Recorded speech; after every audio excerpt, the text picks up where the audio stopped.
I made a video a few months ago called Harry Mack's Top 5 Tips for Freestyle Rappers, where I rewatched every interview that Harry Mack ever did and then compiled 5 of the most common pieces of advice he offers to freestyle rappers. But as a freestyle rapper myself, I can tell you I got a lot more than just 5 pieces of advice rewatching all of Harry's interviews. So I wanted to spin the tape back and bring you guys another handful of tips from H Mack himself. Without further ado, here are Harry Mack's 5 more tips for freestyle rappers. For years, I freestyled without filming it. I started freestyling when I was 11 or 12 years old. I'm 32 now, so I've been freestyling for 20 years. And so when I wasn't filming the freestyles, I wasn't so conscious of repeating the bricks. Once we started doing the videos, I was like, oh, I shouldn't say this so much anymore because I use this line. Or, you know, every time I'm trying. There's truth to that too. Yeah, to a degree, like it can become repetitive. You don't want to, you know, have every line that you use be memeified. Normally, you're not recording it and watching it back. You're just like in a cypher with homies freestyling. Yeah. I have my filler phrases, but no one ever really called me out on it or recognized it as an issue because it was just so live in the moment. You almost don't even hear it. Yeah. But as soon as we started filming it and putting the videos out, you start seeing the comment section was like, yo, you say Harry Mack every bar. I was like, no, I don't. And then I started listening to it and I was like, oh my God, I say Harry Mack every bar. And it was like, okay, like this is a real thing. And so once we started recording it, man, it changed the game. I practiced so much and added on so many techniques on top of the kind of the baseline level.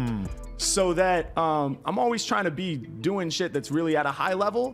But if I need to like self-edit or if I think of something and I'm like, that won't work, it just drops down to like the baseline level, if that makes sense. Instead of like back in the day, if I was gonna say something weird and I didn't wanna say it, I just have to stumble and stutter and stop rapping or whatever.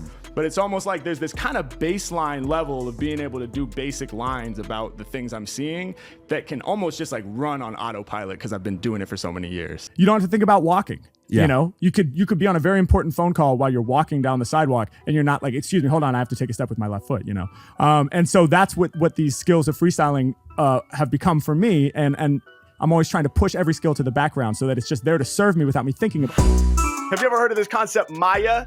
M-A-Y-A, most advanced yet acceptable. So like when you're rolling out new technology, you got to think about Maya. Like you might be able to come out with the craziest phone ever that can read your thoughts, but people aren't there yet. So just do voice to text, you know, that'll work. It's the most advanced yet acceptable. And so when I'm freestyling, it puts the clock on it. There's a time limit and there's all these restraints. But within that, I've learned how to get crazy with it and flip shit and be pretty advanced. But it's always gonna be acceptable. Like at this point, that whole like call out your shirt color and yo, the neon sign, whatever, like that feels easy. Yeah. But that's still always the crowd pleaser. That's like everyone's favorite moment. You know, it took me so long to figure out how to like take one word and like expand it into like a universe and a scheme of references and tie all that together. And that part, everyone's like, all right, we'll see. Yeah. And as soon as I'm like, yo, shout out to my man in the black t-shirt. They're like, oh my God, I am in a black t-shirt. Like, it's true. You know me. Of course, when people go, oh, you're in. Yeah, you're in. Conjuring O's. That's what we're trying to do. One of the most important things for me is, you know, confidence comes through experience. When I perform today, I still get nervous before I go out on stage. Oh, definitely. I have a series called Gorilla Bars on YouTube, which is essentially me going out in public and rapping for strangers.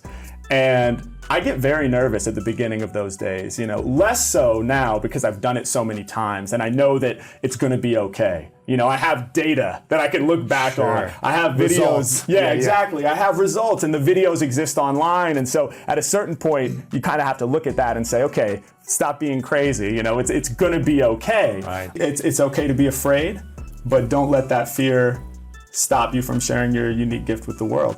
The only mindset that's gonna serve you when you grab the mic to rhyme is I'm the greatest MC on the planet. That's the only mindset that's gonna, even if it's your fucking first rap or your second rap ever, and you're definitely not, you know, even if you're not even dope, why would you be in any other mindset? When you touch that mic, it's like, you're the shit. You're the greatest on the planet. And that's the only mindset that, in my opinion, is gonna allow you to put your best foot forward. And it's like RZA said in the Wu-Tang manual, you know, every rapper in the world thinks they're the best rapper in the world. And that's how it has to be. That's hip hop. Learning how to not take feedback personally. Yeah, it's huge, man. Is so important. And it's an ongoing journey. And I think a lot of it comes down to, really embracing the process and being in love with the process of creating and not so focused on the end result, you know? It's so hard for people. It's so difficult. And it's challenging for me at times, and I still, I've been doing this for a little while now, but I still, I might read through the comments and read, 20 positive comments, and then there's just one negative comment, and for whatever reason, it sticks with me more than the positive, right? Yeah.